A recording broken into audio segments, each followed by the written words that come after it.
आपको वायरल हो गया है या फ्लू हो गया और आप जल्दी ठीक होना चाहते हो, so one medicine that you should never have is that antihistamine, जिससे आपकी जो है छींक आनी रुकती है, नाक बहना बंद होता है।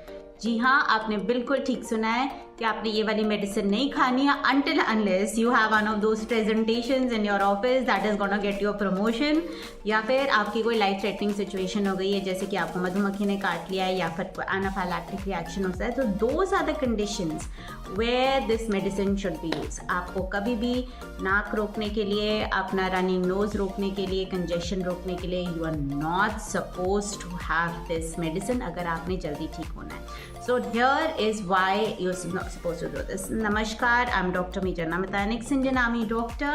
I have 20 years of experience in family medicine और आज मैं स्पेसिफिकली इसलिए आपको ये कह रही हूँ कि जैसे ही आपको वायरल या फ्लू होता है, सबसे पहले आप क्या करते हो, या तो किसी केमिस्ट के पास जाते हो या डॉक्टर के पास जाते हो, एंड इनवेरिएबली वो लोग आपको एक एंटीहिस्टामिन पकड़ाते हैं जो कि अपरेंटली उस वक्त आपका नाक बहना बंद कर देती है and you feel that there is relief. हालांकि आपको ये चीज़ समझ में नहीं आती कि उससे आपका जो नाक बहना बंद हो गया है, so all that debris collected मैं आपको अभी समझाऊंगी, और उससे आपका हेडेक होता है, आप पैरासिटामोल खाते हैं टू रिलीव दैट हेडेक, और उससे और फर्दर नुकसान होता है। सो होता क्या है कि जब आपको वायरल होता है या फ्लू होता है, so there are 3 types of viruses that usually cause flu या viral. So they are the rhabdovirus, the influenza virus and the corona virus.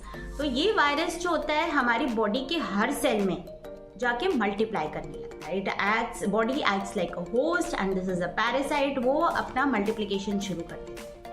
जब वो मल्टीप्लाई करता है एक सेल के अंदर, हर सेल के अंदर, तो एक सेल में जब वो बहुत सारा मल्टीप्लाई कर लेता है, सेल को पूरा खा लेता है, उसके जस्ट तो सेल जो है वो फट जाता है, it gets destroyed, it gets damaged. So now this virus and this damaged parts of the cells they are released in the blood stream. अब बॉडी जो है wants to get rid of this excess virus and this excess जो भी cell का जो debris, जो बचा खुचा कचरा बचा है, ठीक है। So now what happens is कि body creates an inflammatory response. इस इन्फ्लेमेटरी रिस्पॉन्स में there are certain chemicals that are produced by the body such as the cytokines, histamines, prostaglandins and bradykinins. इनसे क्या होता है, आपकी जो नोज की जो ग्लैंड्स होती हैं उसमें म्यूकस प्रोड्यूस होना शुरू होता है। म्यूकस के 2 काम होते हैं। सबसे पहले एक तो जो एक्सेसिव वायरस और जो भी कचरा आपका जो फटे हुए सेल का होता है उसको बाहर फेंकना, उसको फ्लो कराना, ठीक है। और दूसरा जो है mucus also gives you a protective layer कि बाहर से इन्फेक्शन आ रहा है तो वो इन्फेक्शन अंदर नहीं घुस पाता, वो उसी के साथ बह जाता है। सो नाउ म्यूकस ने जो भी आपको प्रोटेक्शन भी दे दिया, आपका कचरा निकालने का भी काम कर दिया। So how does the mucus बढ़ कैसे जाता है? 2 तरीके से बॉडी म्यूकस का प्रोडक्शन इंक्रीज करती है। एक तो जो है नोज को ब्लड सप्लाई इंक्रीज कर देती है, 1। सेकेंड, जो ब्लड सप्लाई आ रही होती है, तो जो ब्लड वेसल्स नोज की तरफ आ रहे होते हैं वो लीकी हो जाते हैं या परमेएबल हो जाते हैं। दैट मीन्स उसके अंदर से ज़्यादा जो है फ्लूइड निकलता है, जिससे कि म्यूकस प्रोडक्शन में हेल्प होती है। That is why one thing that I tell to all my patients, I practise myself is I keep myself well hydrated. I ask them to keep themselves well hydrated. खूब सारा पानी पिएं, अलग अलग तरीके से पिएं, लेमन डाल के पी लें, जिंजर वाटर पी लें, किसी भी तरीके से आपने अपना हाइड्रेशन मेंटेन करना है so that the body is able to produce enough mucus और वो उसको बाहर निकाल सके।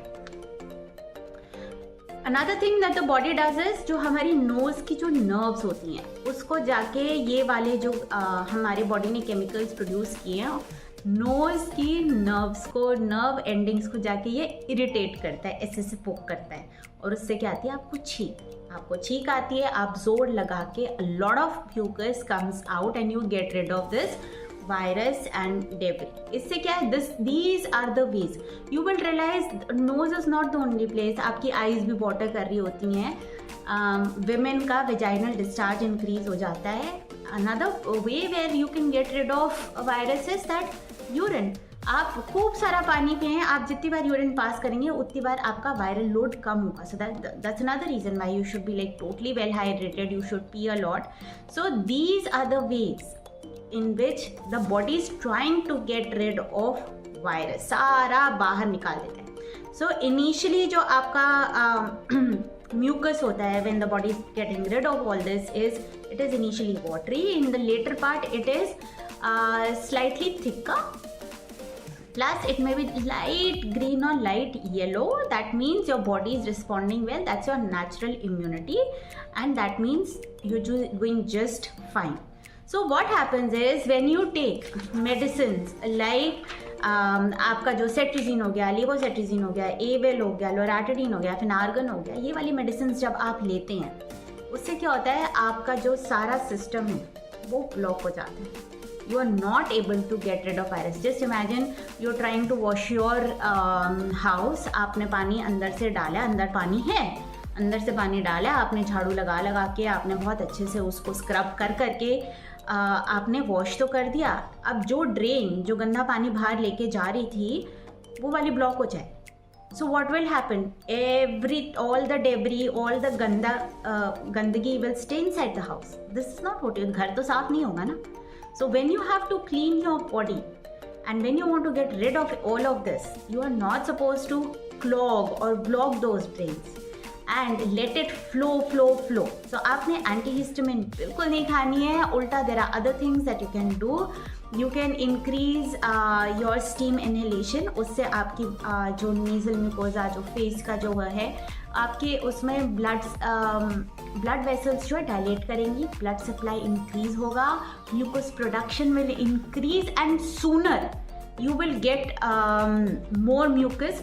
सो जो अगर आप एंटीहिस्टामिन खा लेते हैं, सो दिस पोर्शन जो आपका 20-21 दिन में या 14 डेज में या फिर 21 डेज में जो आपको ठीक होता था, जो कि आपका बिकॉज आपने स्टॉप कर दिया है, निकलेगा बेचारा बट नॉट दैट फास्ट. सो क्योंकि इस एंटीहिस्टामिन खाने से आपका वायरस मल्टीप्लिकेशन तो कम हो नहीं रहा है ना, इट ओनली स्टॉपिंग कि डेब्री और वायरस को बाहर निकलने से रोक रही है, जो कि आपको लग रहा है सिम्टोमेटिक रिलीफ हो रहा है, but it creates a lot of congestion. आपने नाली ब्लॉक कर दी है एंड उसकी वजह से आपको you get a lot of headache, क्योंकि उसको समझ ही नहीं आ रहा वहाँ पे क्योंकि इंक्रीज तो हो रहा है ब्लड फ्लो, लेकिन वो बाहर नहीं निकल पा रहा है in the form of mucus. So you actually probably blocked it. So next time आपने जल्दी ठीक होना है, आपने खूब सारा स्टीम इनहेलेशन करना है, आपने खूब सारी जिंजर टी लेनी है, उससे आपके अंदर से इम्यूनिटी ठीक होएगी. आपने लेमन पीना है, खटाई पीने से बिल्कुल कुछ खराब नहीं होता. आपने अपने आप को वार्म रखना है, उससे वेजोडाइलेशन होएगी, आपका म्यूकस प्रोडक्शन इंक्रीज होना है. No problem, use a handkerchief, use this thing, go and blow out as much as possible. Add a little eucalyptus oil to your steamer so that it gives you a lot of relief. So if you find this useful, you will find it useful. Tell me आपने ये चीज़ follow करी नहीं करी, आपने बिल्कुल antihistamine नहीं खानी, और आपने शेयर करना है with every person who's close to your heart. Because I never take an antihistamine, I never stop my runny nose, I never do this. It's my personal experience, it's my experience with my patients. They heal faster, they heal in 5 days, they heal in 3 days. Let that nose flow. Namaskar.